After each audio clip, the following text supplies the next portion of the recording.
Let's go to your number 4 defensive tackle. Let's go to the Big Ten for this. Whoa. Let's go to Michigan. Why don't we? I'm just going to put you right there. I'm going to force you to do this, even if you didn't plan on doing this. Maize and blue. Yeah, maize and blue. Yeah.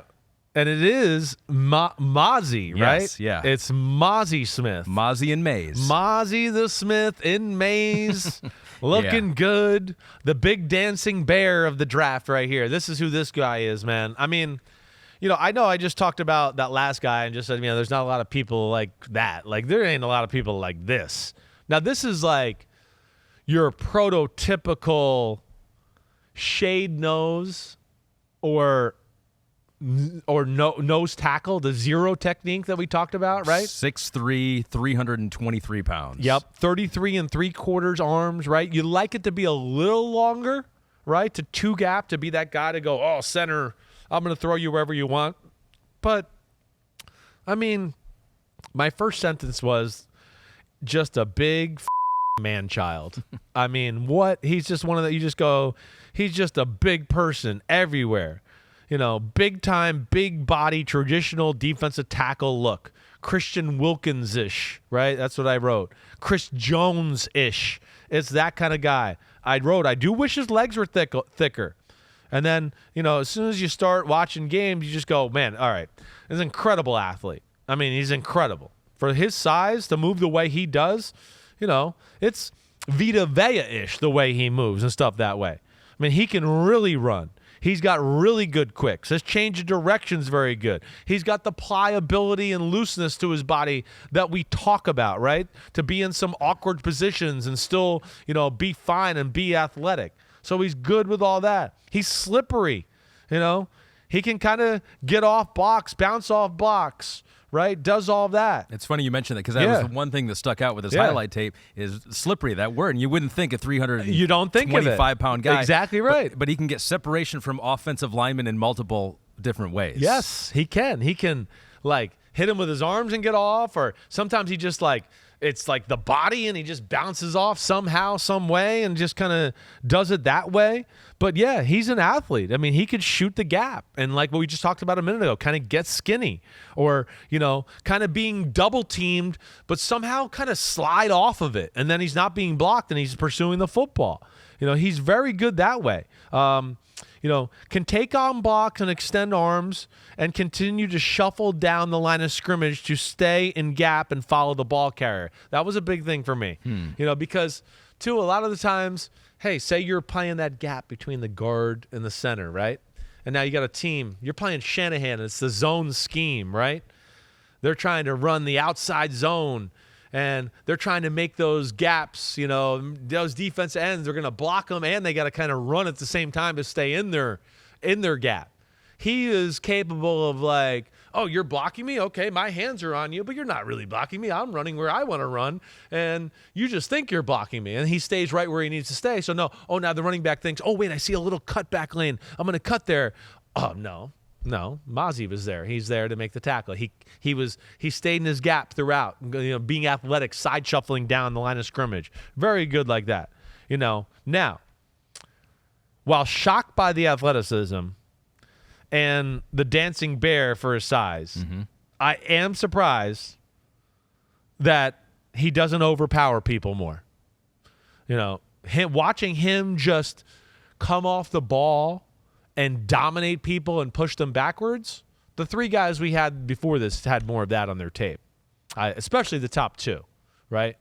So that was a little confusing to me, where I just want to go, hey, you're too good to not dominate a little bit more. And then I told you this before we even started a little bit too, because I was just like, oh, man, I like it, and we were talking about him.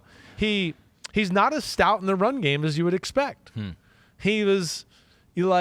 He does get blocked and moved a little more than you would expect the 323-pound guy, to the point where I was more concerned about him being moved than I was Kalijah Cansey, just because I'm going, wait, no, this is what you're going to have to do you have another avenue, Kalijah Cansey, to win. More times than not, you're going to be dealing in these scenarios. So that was a little thing that bothered me. I told you before we started the show, I just said, yeah, he's not as stout. He gets moved in the run game. And there was a few too many plays where I was like, he was just too content being blocked, where I was like, come on, get pissed off. Don't get blocked like that. You're too good to be blocked like that. Yeah. So those were the things that, disappointed me. The double teams and even some one-on-ones where I just went, you're too good, you're too talented, you're too good of an athlete. You need to show more aggression that way. And I think that's at the end, I just wrote that. I wrote, I wish he was more dominant. When I saw his size and athleticism, I was really excited. But doesn't play with the same fire and aggression as some of the other top DTs. Doesn't sell out like I wish. Doesn't get pissed. A hair too content being blocked at times. Love the athlete. Have some power concerns. Bottom line is not many this people who are this athletic walking around planet Earth. He will be overdrafted because of that.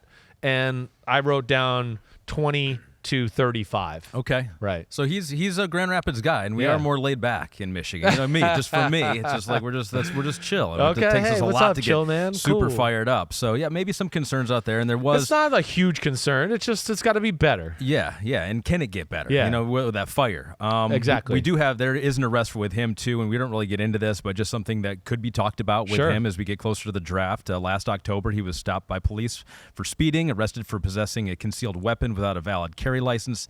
Pleaded guilty to a misdemeanor, was sentenced to probation there. So that's just something that people could talk about with Mazi Smith. That's not going to hurt him, though. I mean, as long as he handles things the right way and says the right things there, I don't think that's going to make him fall. But back to the specimen that he is. Yeah.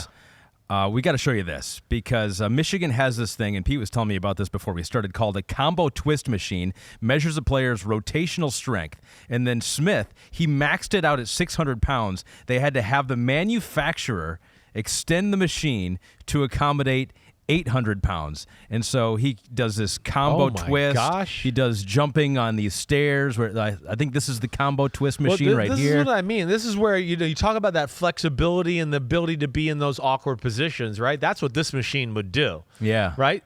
Now, he can jump and run and do all that. I will say his legs and butt are not as big as you see for a guy that's 323 always. But yeah, this is where there's an incredibly high ceiling here. Again, I mentioned a guy that I think the world of, Vita Vea. I mean, when Vita Vea is healthy and hitting on all cylinders, is as good as it gets.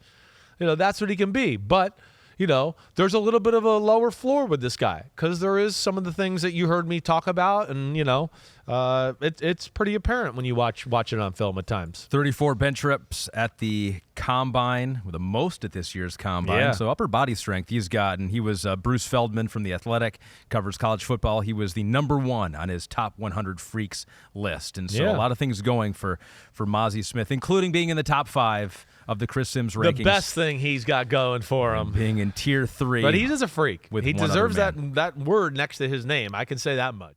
Yo, thanks for watching, homies. It's the off season, but there's no off season for us here at Unbuttoned. Me, Ahmed Fareed, we're going to hit all the stories. So hit subscribe for us, okay? We got a ton coming up. My draft prospect rankings, my Simms top 40 quarterback countdown, and videos of me and NFL QBs playing catch and talking about their development and mechanics. Again, thanks for watching. Remember to subscribe. Peace out, homies. See you soon.